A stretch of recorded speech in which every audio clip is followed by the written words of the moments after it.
Boa tarde a todo mundo que acompanha a Causa Operária TV. Está começando mais um Conexão América Latina, programa de terça-feira à tarde, para a gente discutir os assuntos relacionados ao nosso continente, a nossa querida América Latina. Queria convidar já todo mundo a curtir esse vídeo, deixar o seu joinha aqui embaixo do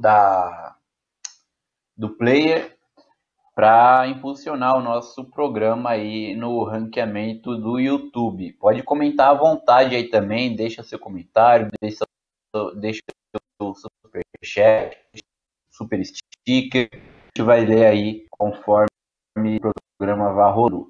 Além disso, compartilhe o programa em todas as suas redes sociais, Twitter, Facebook, WhatsApp, Telegram, e-mail, todos em todas as redes que você tiver, grupos, páginas, mensagens privadas aí para os seus amigos.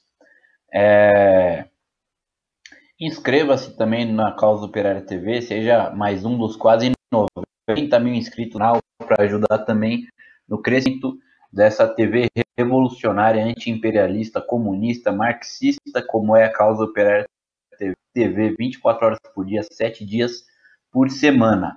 Além disso, você pode se tornar membro do nosso canal, que é um dos programas importantes aí para sustentar financeiramente a Causa Operária TV. Por apenas R$ 7,99 por mês, você já contribui de uma maneira muito especial para a gente poder manter a nossa infraestrutura, a gente aprimorar os nossos equipamentos técnicos, para a gente poder fazer todas as manutenções necessárias a fim de dar um bom produto aqui para todos os nossos companheiros que assistem a Causa Operária TV, uma vez que entendem que a Causa Operária TV é uma TV diferenciada aí, formada por militantes, por comunistas, por revolucionários, né? E que tem na sua audiência também companheiros muito valiosos na luta aí, revolucionária. Então, se você quiser, você pode se tornar membro da Causa Operária TV por apenas R$ 7,99 por mês, uma contribuição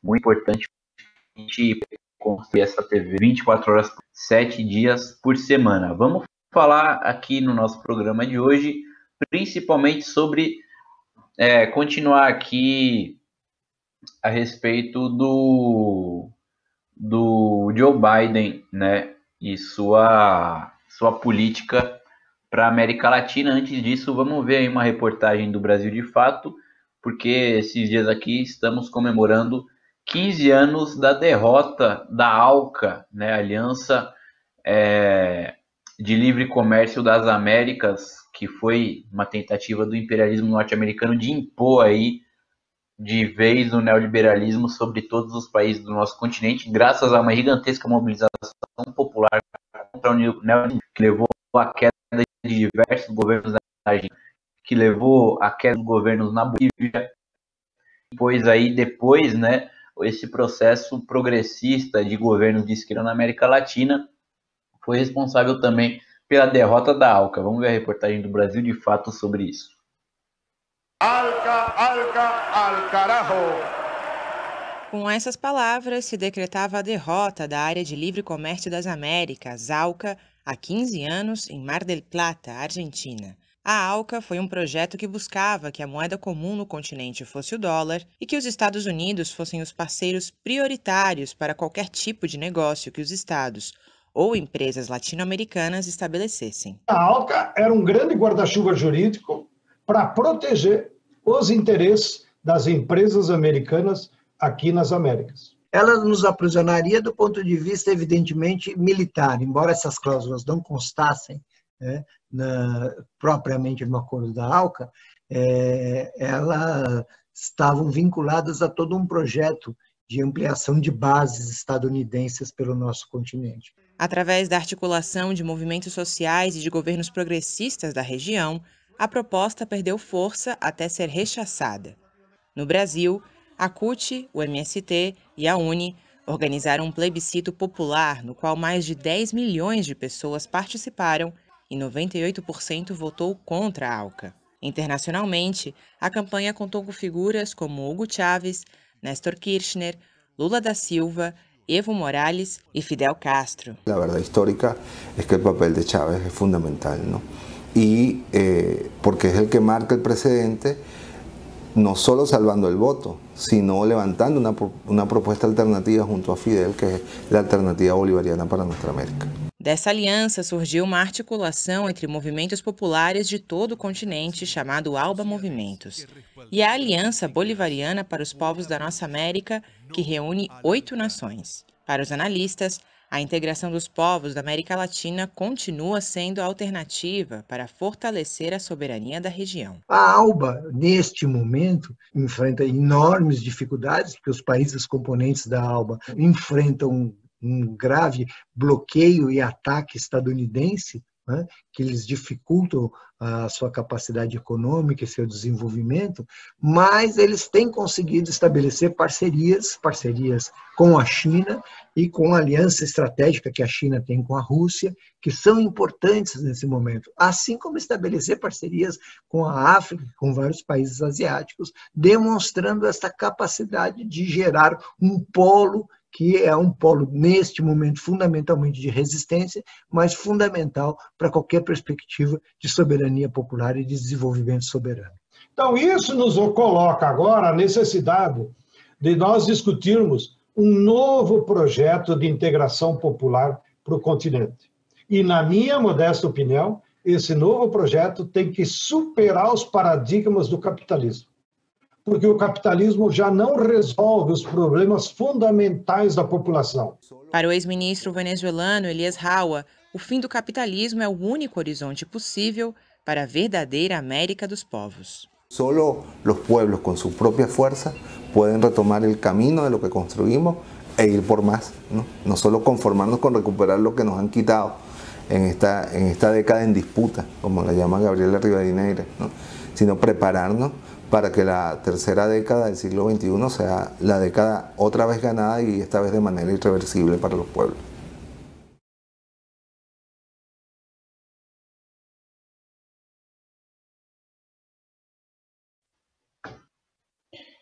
Isso aí. Vamos ver agora a coluna da nossa querida companheira Márcia, que vive em Havana e traz toda ano aqui informações, novidades a respeito de Cuba, da querida ilha caribenha. Vamos lá com mais um Notícias de Cuba com a Márcia Chueri. Olá a todos, hoje é 24 de novembro de 2020, fala Márcia Chueri, direto de Cuba. Trump cai, mas cai atirando. Já na porta de saída do governo, ele continua emitindo medidas e divulgando mentiras contra Cuba. A advogada Sidney Powell, que trabalhou na campanha dele, declarou que Cuba, Venezuela e China teriam financiado a criação de um software usado para interferir nas eleições presidenciais dos Estados Unidos. Os governos de Cuba e Venezuela já rechaçaram a acusação. Além disso, a própria Agência de Cibersegurança dos Estados Unidos declarou que não foi encontrada nenhuma evidência de fraude nas eleições. Como em toda fake news, a intenção é manipular a opinião pública, neste caso, afirmando que os resultados foram fraudulentos e vinculando a vitória de Biden a esses países.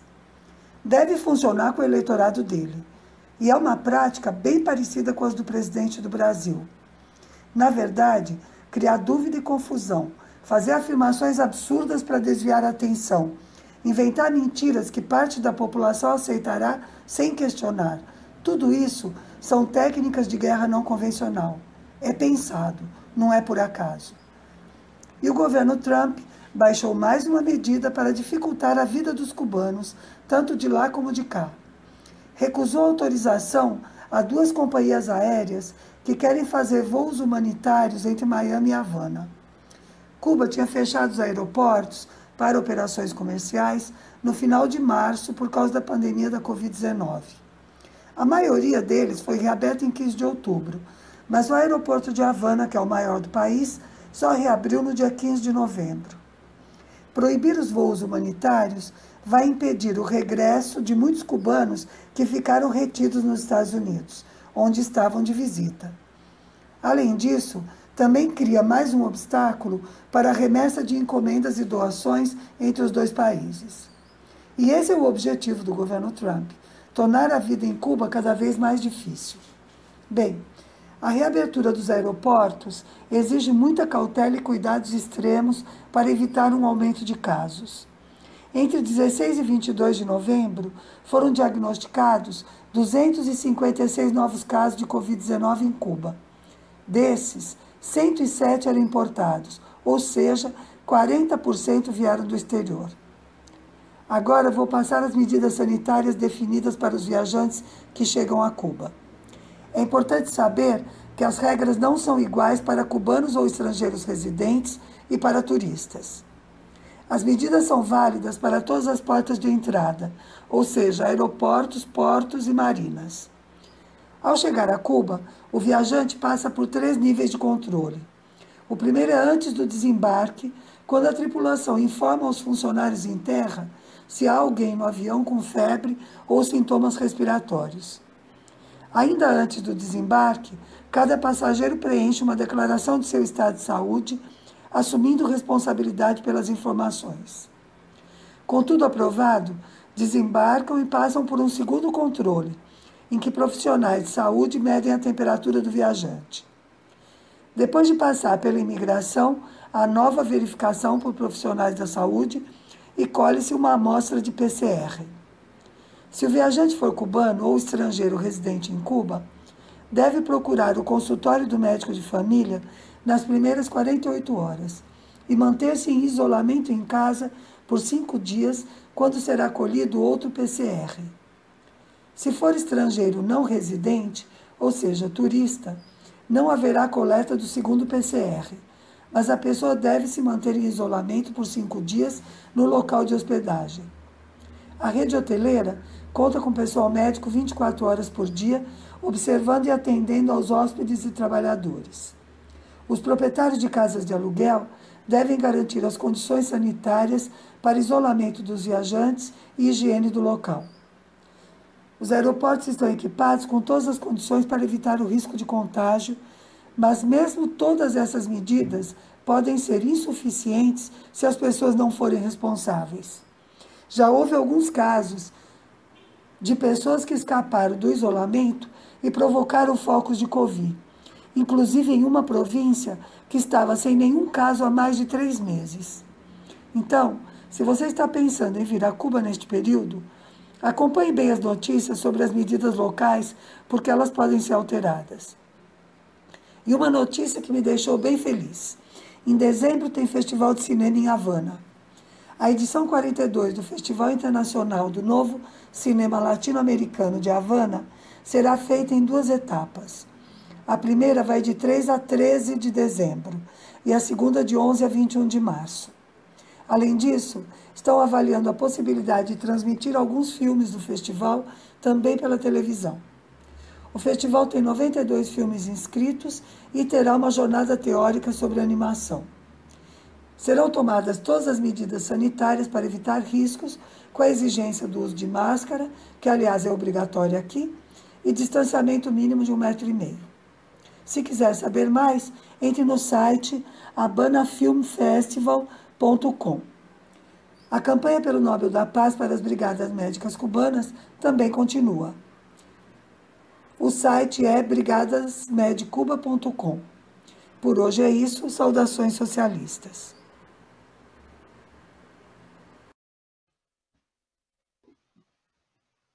Muito obrigado à nossa querida companheira Márcia Chueri por mais uma coluna aí, direto de Havana, com notícias de Cuba. Bom, queria agradecer também ao pessoal que está participando aqui no chat com a gente, como é o caso do nosso também querido companheiro, o Ernesto Abdala Filho, fiel a telespectador da Causa Operária TV, está sempre aqui com a gente, fez uma contribuição pelo Superchat, muito importante para a manutenção aqui da Causa Operária TV. Obrigado também ao Arthur Freitas e à Renata Diniz por estarem aqui com a gente, a todo mundo que está assistindo. Bom, lembrem de acessarem, ainda mais quem ainda não acessou, o site novo da Causa Operária TV, que é o cotv.com.br. Esse site aí já tem 10 mil vídeos disponíveis aí de todo o acervo da Causa Operária TV no YouTube desde 2008. É muito vídeo, muitos programas, palestras, cursos, reportagens, entrevistas, tudo isso para você acessar de uma maneira mais fácil, mais navegável do que o próprio YouTube, né? A navegabilidade do YouTube não é boa. No site da COTV você vai encontrar uma facilidade muito maior todos esses vídeos. Acesse então cotv.com.br e além disso, no nosso site, mais importante de tudo, você consegue se inscrever para receber as notificações do nosso canal. Tem um botãozinho ali para você receber as notificações sempre quando tiver um programa começando na nossa grade, todos os dias, ou então algum vídeo que a gente sobe no nosso canal ao longo do dia. Aí você vai receber no celular ou no computador ou nos dois, para você não perder nada da nossa programação, uma vez que o YouTube censura, né, o envio de notificações no nosso canal. Mas no site da COTV você vai receber sempre a notificação quando tiver um vídeo novo, um programa novo ao vivo no nosso canal. Então não deixe de acessar cotv.com.br. Bom, vamos entrar no nosso tema principal. Exatamente, Joe Biden foi responsável, um dos principais responsáveis, inclusive, pela Guerra das Malvinas em 1982, quando a Grã-Bretanha invadiu a Argentina.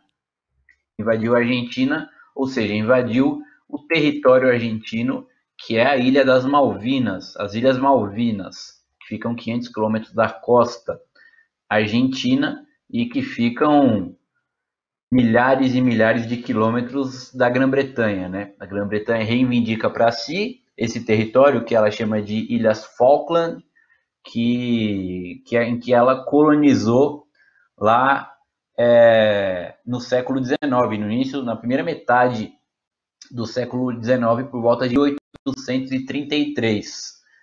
Logicamente que isso daí pertence à Argentina, sempre pertenceu à Argentina, é um território invadido, né, pelo Império Britânico.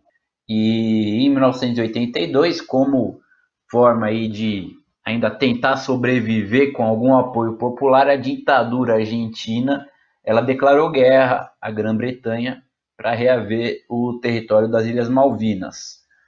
O governo da Margaret Thatcher então declarou guerra à Argentina e enviou navios para proteger o território que ela havia invadido dos argentinos, né?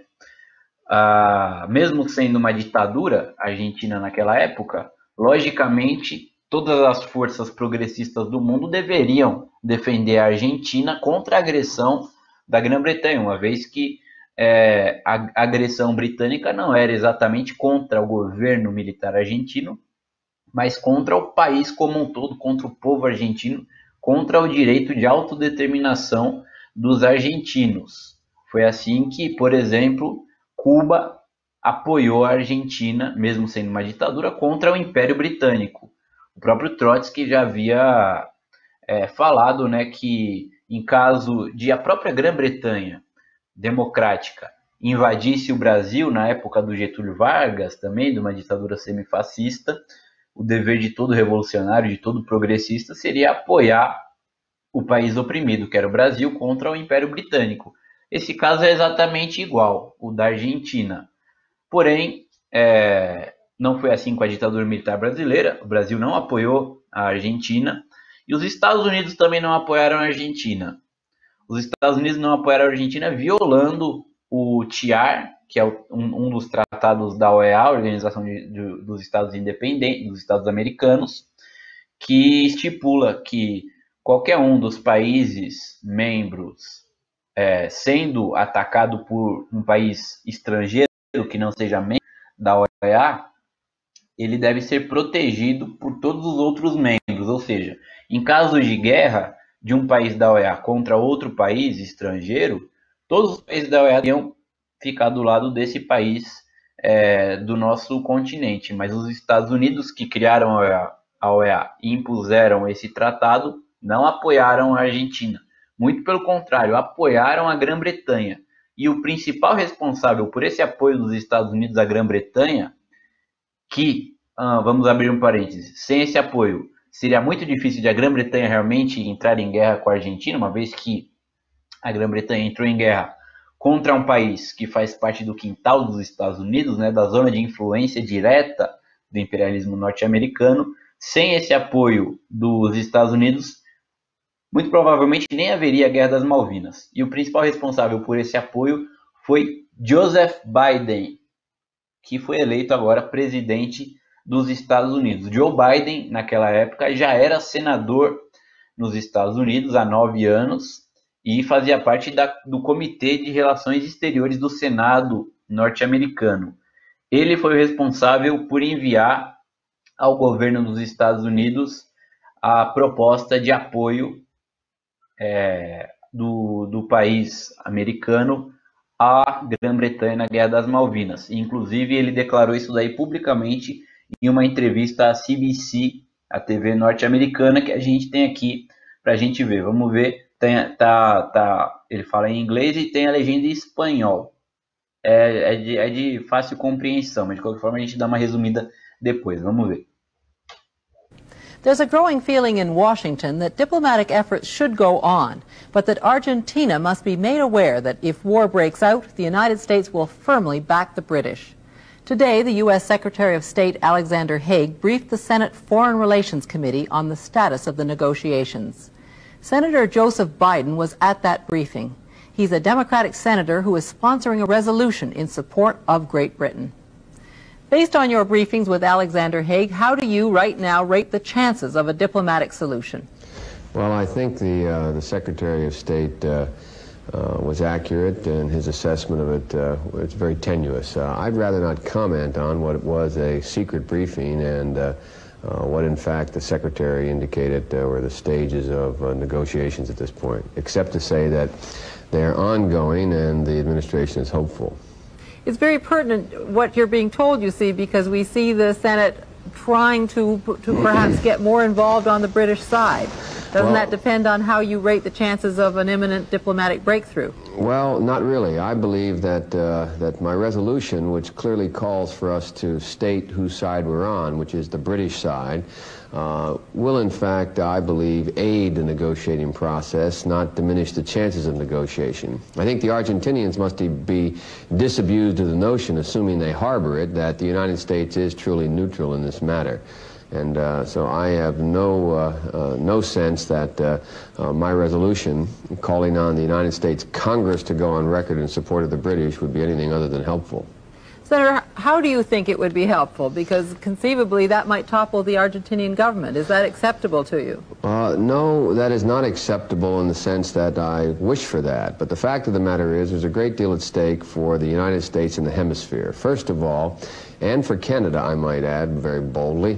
The fact of the matter is that if we allow in this hemisphere the settlement of claimants' property disputes by the use of force, we're going to unleash an entire series of actions that none of us want. Secondly, NATO is an alliance upon which we have made a firm and solemn commitment. And it's clear that the Argentinians are the aggressor. It's clear the British are right. And it should be clear to the whole world where the United States stands. All right, you mentioned hemispheric interests. Let's just stick to American interests at the moment. Yes. The OAS has voted that they recognize Argentinian sovereignty. Now, don't you lose something in hemispheric relations with the proposition you've just made? There is no question that the United States is going to lose no matter what it does. The question is that we are going to lose, in my mind, we lose a great deal more by not standing on principle and not standing with our oldest and closest ally and not standing with the alliance that is most important to the United States of America. Could you tell me quickly how you rate Soviet actions lately in helping Argentina, if you're not also giving them a whole new opening in Latin America? Negligible. I believe that Soviet actions are negligible. Their capabilities are limited in the area. There is no evidence that the Soviets are, in fact, making any major moves to move anywhere into the hemisphere. Would you be sorry to see the Galtieri junta toppled?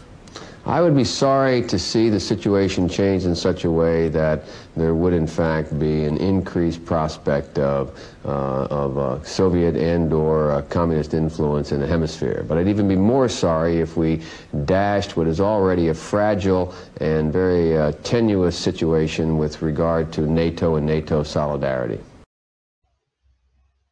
Aí vocês veem como já naquela época a posição do Joe Biden era uma posição que a gente pode dizer quase fascista, né? Totalmente imperialista, direitista.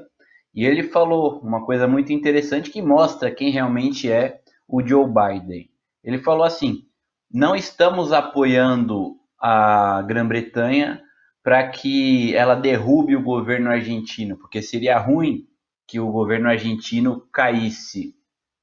Ou seja, a ditadura militar argentina, responsável pelo sumiço de mais de 30 mil pessoas, sumiço, assassinato, execução de mais de 30 mil pessoas, é uma das ditaduras mais sanguinárias que já existiram na face do nosso continente americano. Não era por isso que o Joe Biden estava apoiando a Grã-Bretanha, não é porque a Argentina era uma ditadura sanguinária de tipo fascista.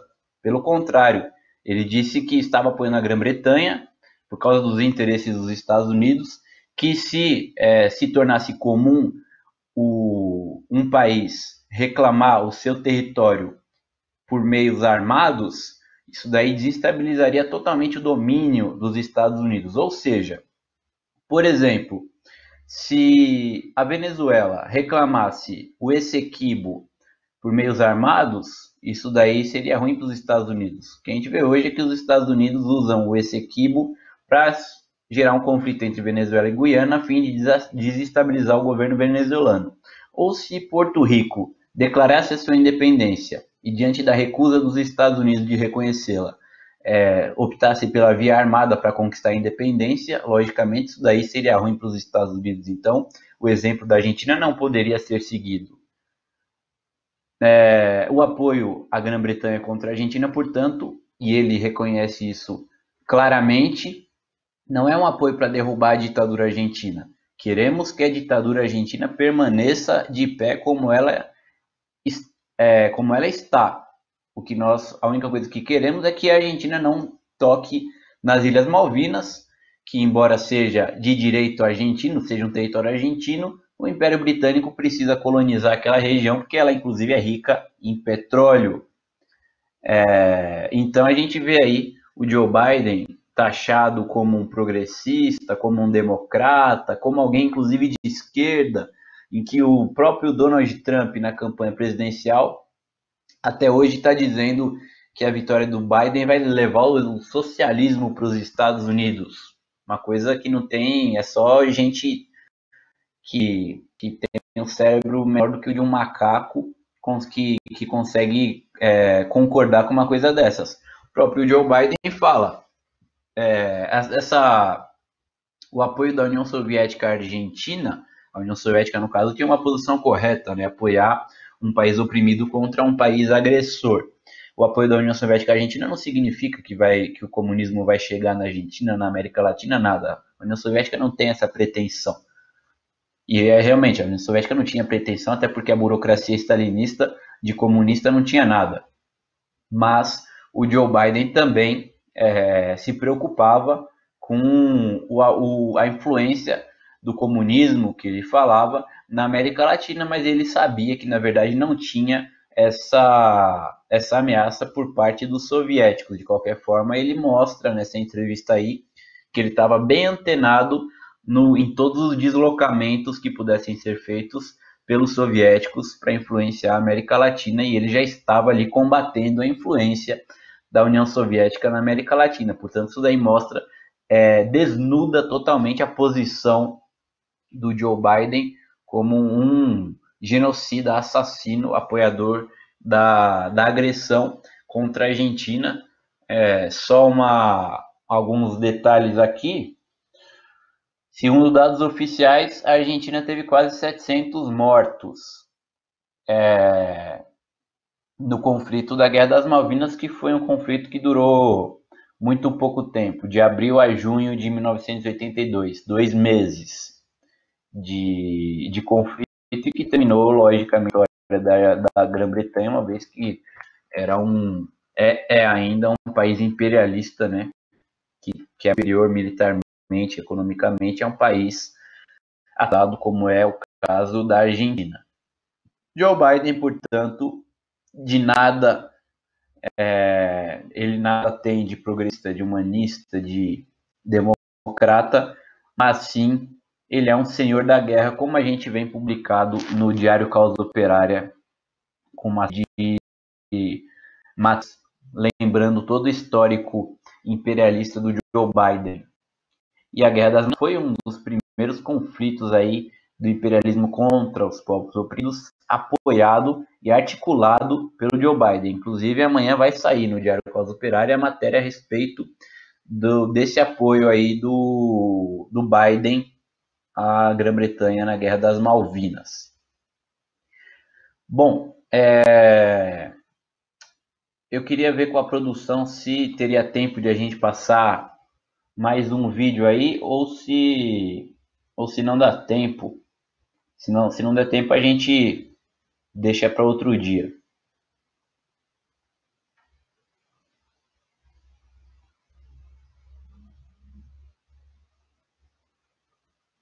Eu acho que o vídeo aí tem uns 20 minutos, né, em produção.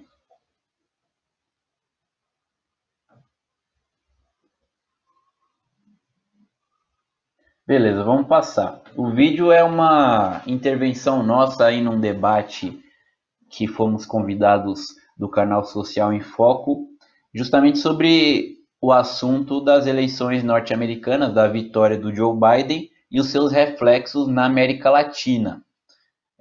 Vamos passar então o vídeo de uma parte da nossa intervenção que tem tudo a ver com esse assunto que a gente está falando.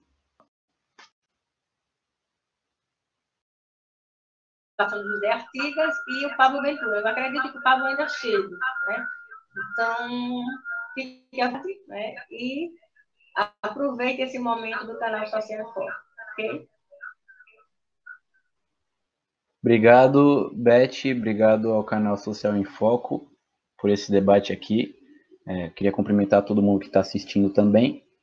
Bom, você falou para eu apresentar, né, a Causa Operária TV.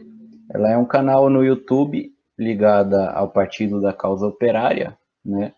É uma TV 24 horas por dia no YouTube, 7 dias por semana, com conteúdo exclusivo, ao vivo, inclusive, programas jornalísticos, culturais, temáticos também, diversas análises sobre a política nacional e internacional. No meu caso, eu apresento programas aí relacionados à análise da política internacional. Bom, o que a gente vem analisando, né, na imprensa do Partido da Causa Operária é que as eleições nos Estados Unidos, com a vitória ainda não totalmente garantida, né, do Joe Biden sobre o Donald Trump, elas não vão significar uma grande modificação na política dos Estados Unidos para a América Latina, né? Uma vez que a política norte-americana é uma política de Estado, né? Não é uma política de administração. A política do Donald Trump, embora ele seja um fascista, né, ideologicamente muito reacionário, não foi tão agressiva quanto as políticas dos governos anteriores, dos próprios democratas, do próprio Barack Obama, que teve o Joe Biden como vice-presidente, né? A gente daqui a pouco vai lembrar aí como foi um pouco do governo Obama com relação à América Latina, né? E também o próprio histórico do Joe Biden.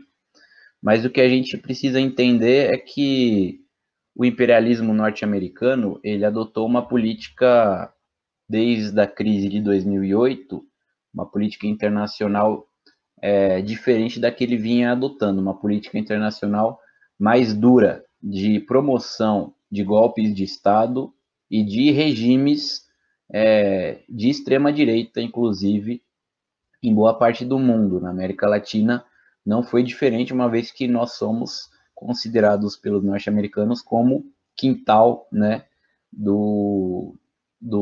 Washington nesse hemisfério aqui.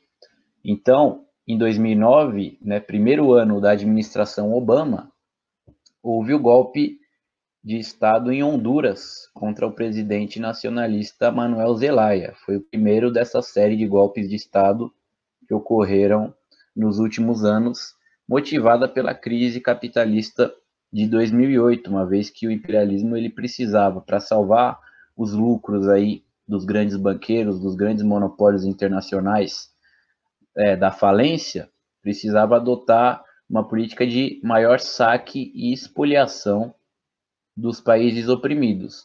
Logicamente que os Estados Unidos começam sempre pelo quintal deles, né, pela América Latina.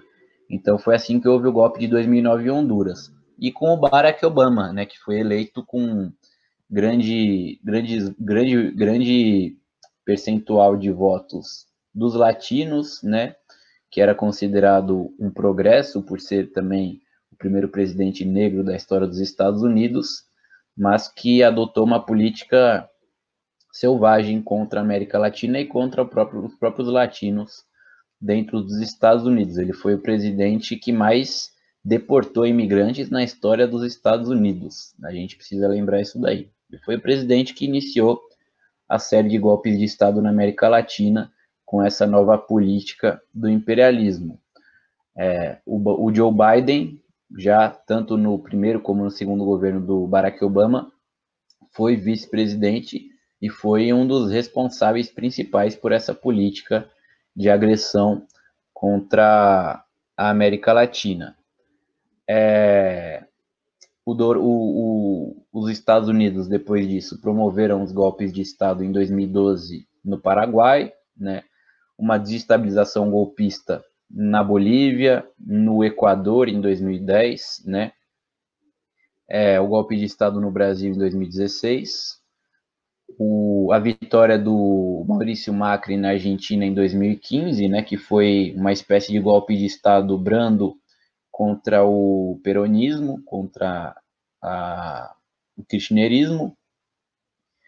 E na Venezuela, né, quando em 2013 morre o Hugo Chávez, para sucedê-lo é feita uma eleição em que o Nicolás Maduro vence, só que os Estados Unidos e a oposição venezuelana não reconhecem a vitória do Nicolás Maduro e iniciam um processo golpista que a gente vê até hoje, né?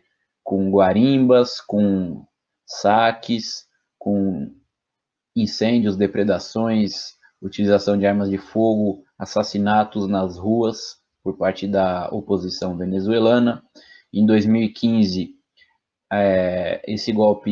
essa tentativa de golpe por parte dos Estados Unidos é ampliada com um decreto presidencial em que Obama considera a Venezuela como uma ameaça incomum e extraordinária à segurança nacional dos Estados Unidos na América Latina, no hemisfério, né, ocidental. E isso daí faz com que os Estados Unidos aumentem o bloqueio econômico contra a Venezuela, que até hoje causa mortes de venezuelanos porque o país não pode importar alimentos nem remédios, né? A Venezuela é um país que historicamente vive da importação dos alimentos, não pode fazer transações bancárias, né? E hospitais na Venezuela acabam sendo afetados por isso, e a população, com o boicote também da oposição interna, sabotando a distribuição de alimentos, a população também acaba ficando com uma escassez de alimentos, apesar dos programas sociais paliativos do governo venezuelano. Então, a política do Barack Obama, em que o Joe Biden era vice-presidente, foi uma política de extrema agressão do imperialismo, promovendo golpes de Estado e asfixia econômica, bloqueio econômico na América Latina. O Donald Trump, sendo eleito, né, em 2016, ele era um outsider, ele não era o representante do imperialismo, do establishment norte-americano. Ele não conseguiu, justamente por não ter esse apoio no aparato estatal norte-americano que tinha o Barack Obama, ou que tem agora o Joe Biden, ele não conseguiu, por representar também interesses de uma ala, principalmente voltada ao mercado interno da burguesia norte-americana, ele não conseguiu aplicar a mesma política que deveria ser aplicada por um presidente dos Estados Unidos, apesar de toda a retórica belicista e agressiva, principalmente contra a Venezuela, né? E agora o Joe Biden foi claramente apoiado pelos principais setores aí da burguesia norte-americana, pelos principais jornais, pelo mercado financeiro. Ele agora é escalado para retornar essa política do Barack Obama com uma agressão ainda mais, digamos, amplificada. É possível que o Joe Biden... Bom, o Joe Biden ele tem um histórico aí de 40 anos de agressão contra diversos países do mundo, né? Então a possibilidade é que a política dele seja muito mais agressiva que a política do Donald Trump. A vitória, né, do Joe Biden sobre o Trump, ela representa, a gente não pode negar, uma derrota ideológica, né, para a extrema-direita continental, né, principalmente para o Bolsonaro, para o Ivan Duque da Colômbia. Mas essa derrota aí, a gente tem que considerar que ela está inserida, né, em um contexto aí que eu acabei de falar, né, de golpes de Estado, de governos aí de direita na América Latina. Então, apesar dessa derrota do Donald Trump, o cenário de conjunto em toda a América Latina é de um deslocamento à direita do regime político a partir dos golpes de Estado promovidos pelos Estados Unidos, né, pelo imperialismo norte-americano, que levaram ao poder governos, inclusive, de extrema-direita, como a gente vê em Honduras, como a gente vê o Sebastián Piñera no Chile também, né, foi se direitizando ainda mais do que ele já era. O governo uruguaio, que foi agora eleito, também tem uma participação grande aí dos militares do Cabildo Abierto de extrema-direita, né? Então a gente vê um deslocamento à direita. Essa derrota do Donald Trump é apenas uma derrota ideológica, porque na prática a vitória do Joe Biden vai inclusive favorecer esses governos repressivos na América Latina. Uma coisa interessante é que a vitória do Biden ela foi possível também por causa do apoio da esquerda norte-americana, da esquerda do Partido Democrata e de outros grupos que são basicamente satélites do Partido Democrata. Na América Latina, a gente viu também a esquerda apoiando o Biden contra o Donald Trump, né, como se o Biden fosse um mal menor. Para derrotar o fascismo, seria preciso apoiar o Joe Biden, numa crença de que seria um governo dialogável, né, progressista. Na verdade, o que a gente viu com a vitória do Biden foi a união da direita, que é representada pelo Joe Biden, pela Hillary Clinton, pelos próprios funcionários da administração Bush, que apoiaram o Joe Biden, com a esquerda representada pelo Bernie Sanders, né, e pelos diversos grupos aí políticos norte-americanos, além do apoio também por parte dos países, dos governos de esquerda da América Latina e dos partidos de esquerda da América Latina. O que a gente pode considerar como uma espécie de frente ampla, né, contra o suposto mal menor que seria o Donald Trump. Uma coisa que vem sendo frequente nesse ano aqui na América Latina, né, na verdade, já desde a vitória do López Obrador no México, né, uma caracterização que a gente pode fazer dos últimos governos aí de esquerda eleitos no nosso continente é que são governos muito mais palatáveis para o imperialismo do que os da onda anterior. Então, o López Obrador, que ele pode ser considerado de esquerda, mas ultramoderado, né, com um discurso conservador de combate à corrupção, de enxugamento, inclusive, do Estado, que adota uma política essencialmente neoliberal, muito parecida com a do Alberto Fernandes na Argentina, né, que foi também eleito aí tendo seu apoio no kirchnerismo, mas que é um homem tradicionalmente aí da política burguesa, né, sendo um aliado do FMI e que não tem uma política nada parecida com a da própria Cristina Kirchner. E agora com a vitória do Luiz Arce na Bolívia, sendo ele um ex-ministro da Economia, um burocrata muito diferente do Evo Morales, né, que é um líder popular, sindicalista, cocaleiro, né? O Luiz Arce, ele mesmo em seu discurso de posse, ele disse que vai trabalhar pela unidade nacional da esquerda com a direita. E no plebiscito chileno também, né, a gente viu aí uma manobra dos partidos da direita junto com os partidos institucionais da esquerda para estrangularem a mobilização popular e levar para uma solução institucional da crise chilena, que vai manter o Piñera no governo e vai manter a dominação burguesa com praticamente nenhuma modificação.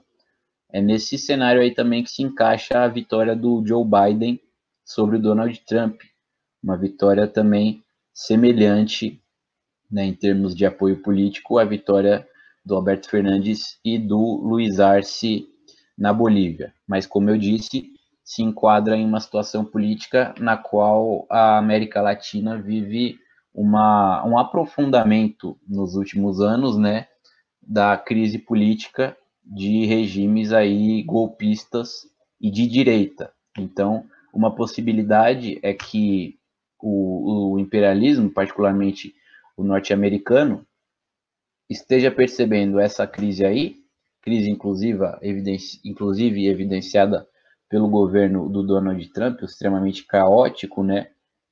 Tentando driblar isso daí, colocando supostos democratas, né? Supostos governos com apoio popular, para, na verdade, manter essa mesma dominação, manter os regimes políticos que surgiram a partir da crise de 2008, com os golpes de Estado na América Latina, só que com uma aparência pseudo-democrática, né?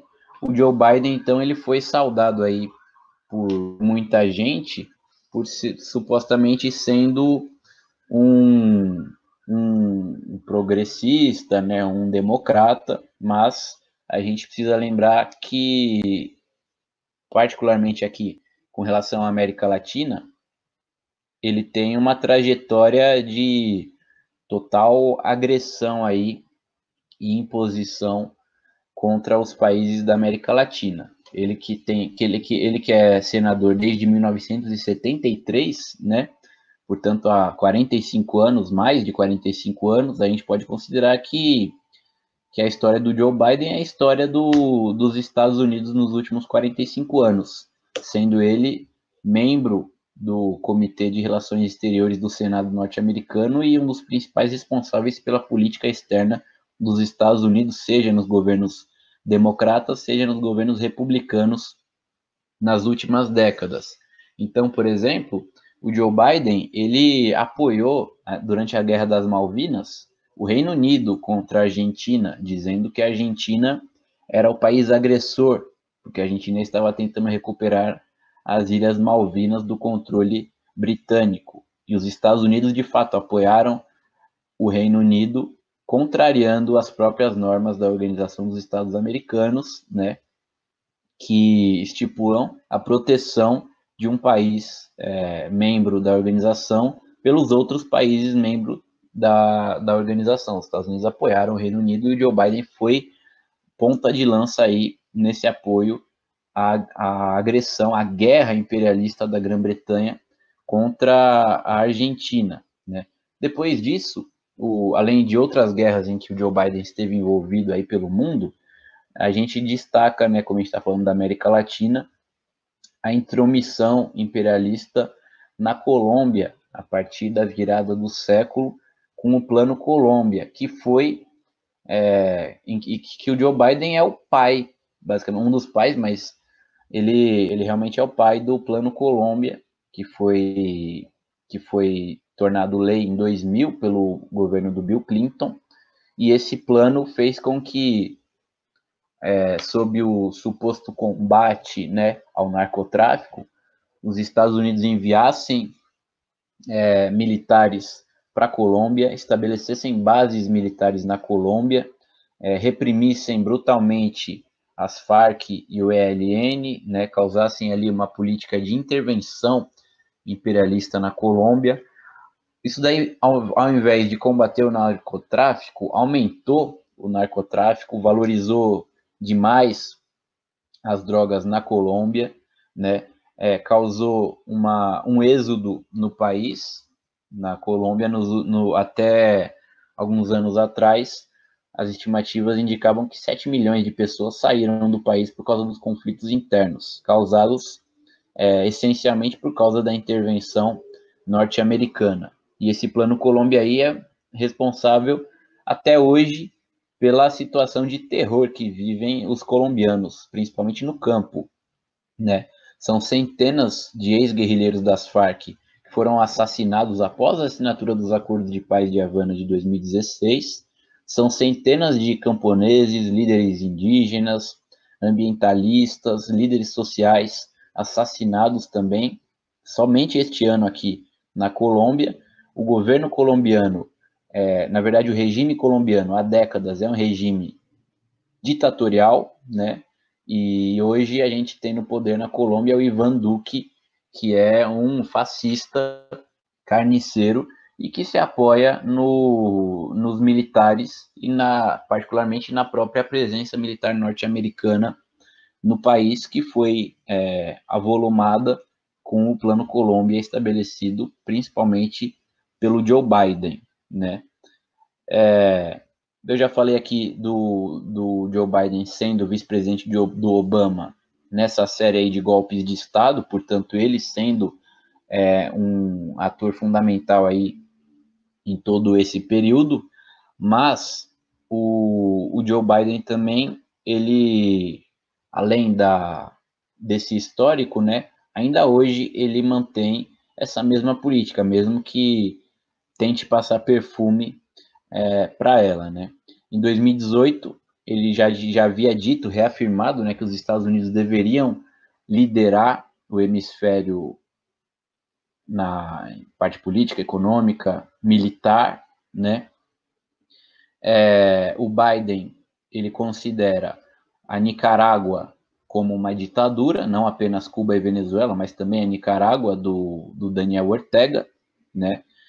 Inclusive, analistas políticos nicaragüenses de direita consideram que a política do Biden para o seu país não vai ser diferente da política do Donald Trump. Vai ser, inclusive, mais efetiva, porque o Donald Trump não conseguiu realmente derrubar o governo nacionalista nicaragüense.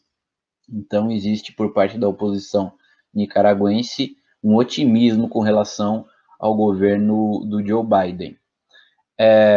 Com relação à própria Venezuela, né, como eu disse, ele foi um dos pais responsáveis aí pelo patrocínio do golpe de Estado continuado, que ocorre desde 2013 no país, e ele declarou várias vezes aí durante a sua campanha presidencial que o Nicolás Maduro é um ditador, é um presidente ilegítimo, que é corrupto, né?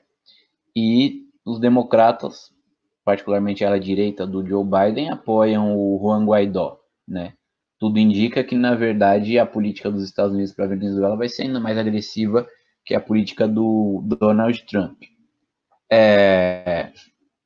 A respeito de Cuba, uma coisa interessante é que a vice do Biden, a Kamala Harris, ela foi aclamada aí por todo mundo, né?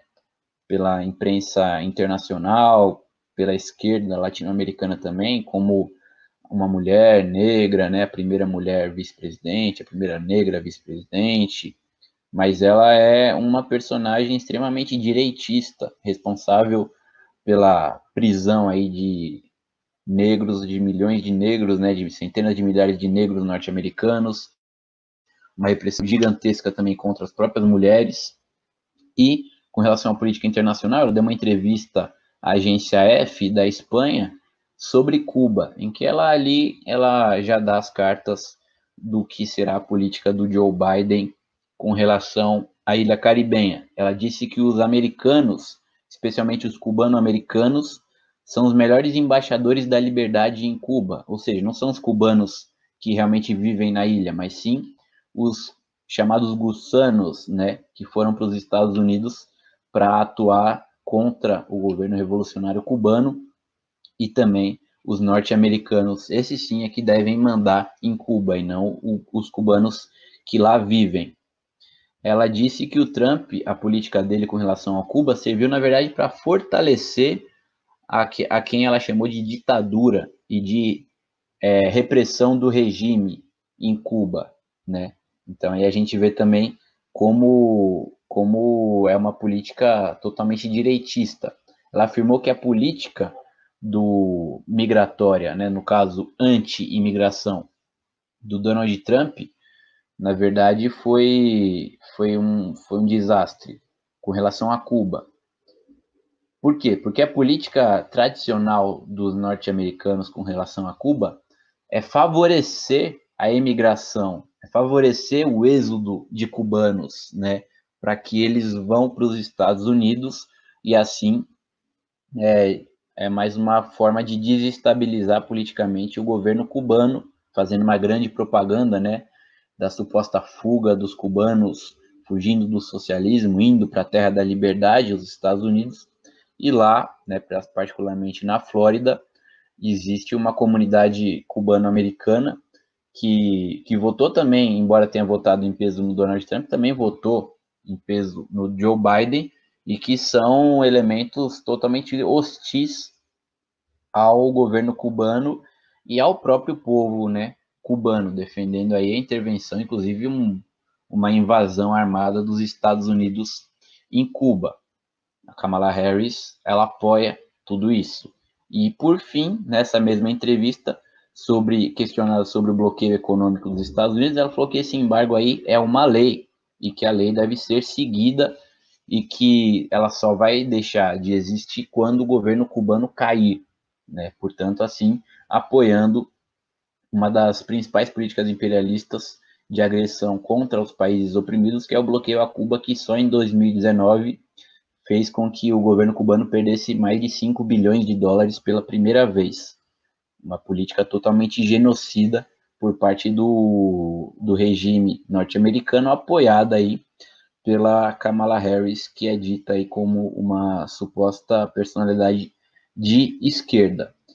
A campanha do Donald Trump, né, ela durante algum tempo acusou o Joe Biden de ser um socialista, né, e de que, se eleito presidente, iria levar o castrochavismo, segundo as palavras do Trump, ao governo norte-americano, né? O que não tem nada mais longe da realidade do que isso. Na verdade, é o inverso da realidade. O Joe Biden não tem a mesma retórica fascista do Donald Trump, mas a sua atuação no Senado norte-americano, a sua atuação na vice-presidência dos Estados Unidos e as suas próprias declarações, né, mostram que, na verdade, ele vai fazer um governo de total agressão aí contra os governos da América Latina nacionalistas que sobraram e de apoio aí à total espoliação dos nossos países, né? O Joe Biden, ele continua pregando a privatização em diversos países da América Latina, a intervenção aí do Banco Mundial, do FMI, nos nossos países, né, logicamente para beneficiar os grandes monopólios norte-americanos. E também uma coisa interessante, né, que ele disse em um debate, no primeiro debate com Donald Trump, caso o Brasil não cuide da Amazônia, né, ele no governo dos Estados Unidos, ele sancionaria, né, imporia sanções contra o Brasil. Logicamente que é uma falsa política ambientalista, né, disfarçada, é um disfarce, tudo para encobrir a verdadeira política do Joe Biden, dos democratas, do imperialismo norte-americano, que é sugar as riquezas, né, de todos os países oprimidos, particularmente os países da América Latina. Bom, acho que deu tempo aqui. Essa é a primeira explanação.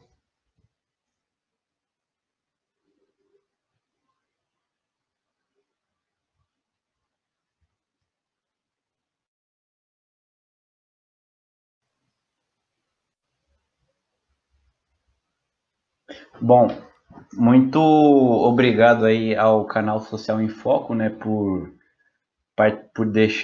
abrir o espaço aí para o PCO apresentar a sua opinião, sua análise a respeito da eleição do Joe Biden e as consequências disso para a América Latina. O programa Conexão América Latina, o AP4CKS, o PCO, o único partido de esquerda honesto. Desta vez eu consigo, sou eu, Elizabeth Novi e o Rudy Pride também aqui com a gente. Lembrando que a Causa Operária TV tem um novo site, o coatv.com.br. Nele a gente tem mais de 10 mil vídeos já, né, a programação do nosso canal, todos os vídeos aí que a gente tem no nosso canal. Você pode acessar e se inscrever para receber a notificação no computador sempre quando tiver um vídeo. Então acesse coatv.com.br para acessar. Fique agora com o quarto caderno, podcast cultural da Causa Operária TV, o Conexão América Latina, na terça-feira às 14h. A gente tem na quinta-feira, depois de amanhã, o correspondente internacional às 4h, também mais um programa internacional na Causa Operária TV, assim como a análise internacional, que é às 14h de sexta-feira. Então a gente volta na semana que vem com mais um Conexão América Latina. Até mais, pessoal. Fiquem agora com o quarto caderno.